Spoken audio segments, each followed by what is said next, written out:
আমি চলে এসেছি পায়েল মিষ্টি কিচেন থেকে। তো আজকে আমি তোমাদেরকে বানিয়ে দেখাবো লাল শাক রান্না করে। তো লাল শাক ভাজাটা করব। আমি এখানে নিয়ে নিয়েছি কিছুটা লাল শাক, কেটে বেছে ধুয়ে নিয়ে চলে এসেছি। এখানে নিয়ে নিয়েছি পেঁয়াজ, নিয়ে নিয়েছি রসুন থেতো করে, নিয়ে নিয়েছি দুটো কাঁচা লঙ্কা। তো আমি এদিকে একটা কড়াই বসিয়ে দিয়েছি বন্ধুরা। কড়াইটা আমার গরম হয়ে গেছে, এখন আমি দিয়ে দেবো কিছুটা তেল। তো আমি যেরমভাবে বাড়িতে বানাই, তো আমি তোমাদের সঙ্গে সেরমভাবেই শেয়ার করছি বন্ধুরা।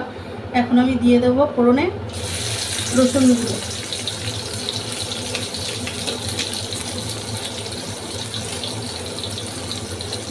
রসুনটা আমি নেড়ে ছেড়ে একটু ভালো করে লাল লাল করে ভেজে নেব। তো এর মধ্যে দিয়ে দেবো কেটে রাখা পেঁয়াজ আর কাঁচা লঙ্কাগুলো। বন্ধুরা এটা আমি ভালোভাবে নেড়ে ছেড়ে ভেজে নেব। তো আমার পেঁয়াজ আর রসুন আর কাঁচা লঙ্কাগুলো দিয়ে ভালোভাবে একটু ব্রাউনি ব্রাউনি করে ভেজে নিয়েছি। আমি বেশি লাল লাল করে দিব বন্ধুরা। তো এর মধ্যে এখন কেটে রাখা শাকগুলো আমি দিয়ে দেবো। তো বন্ধুরা লাল শাকে কেউ হলুদ ইউজ করে না জানি, কিন্তু কারা কারা ইউজ করো আমাকে একটু কমেন্টে জানাবেন। কিন্তু লাল শাকে হলুদ ইউজ করলে এখানে লাল শাকের লাল ভাবটা থাকে না বন্ধুরা। তার জন্য এখানে আমি কোনো হলুদ অ্যাড করবো না। তার জন্য এই শাকগুলো আমি এখানে দিয়ে দিলাম ভালো করে। তো এখন এটা আমি নাড়িয়ে দিয়ে একটু কমিয়ে নেব।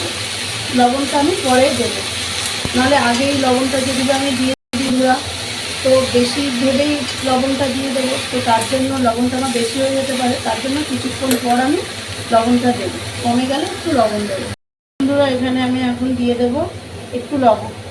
তো দেখুন আমার শাকটা কত কমে গেছে। তো এখন আমি অল্প একটু লবণ দিয়ে দিচ্ছি। লবণটা দিয়ে একটু নাড়াচাড়া দিয়ে দেবো। দেখুন বন্ধুরা এক কড়াই শাক তো কতটুকু হয়ে গেছে, একদম কমে গেছে, আরও কমে যাবে বন্ধুরা। দেখুন ভালোভাবে নাড়ি চাড়িয়ে আমি কিছুক্ষণ ঢাকা দিয়ে রাখবো। বন্ধুরা দেখুন আমার শাকটা হয়ে গেছে। তো দেখুন একটু আমি নেড়ে চেড়ে এইভাবে দিচ্ছি। দেখুন কতগুলো শাক কত চুকানি হয়ে গেছে। দেখুন বন্ধুরা এখন একদম নরম হয়ে গেছে। তো এখন আমি এটা নামিয়ে ফেলবো বন্ধুরা। দেখুন ভাজাটা আমার কমপ্লিট। বন্ধুরা আমার শাক ভাজাটা রেডি হয়ে গেছে।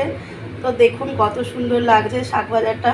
তো যেমনকে তেমন লাল রয়েছে, কিন্তু আমি এখানে কোনো হলুদ ব্যবহার করিনি।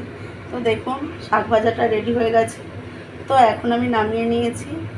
তো আমার ভিডিওটা যদি আপনাদের ভালো লেগে থাকে লাইক শেয়ার কমেন্ট করে দেবেন বন্ধুরা। ধন্যবাদ।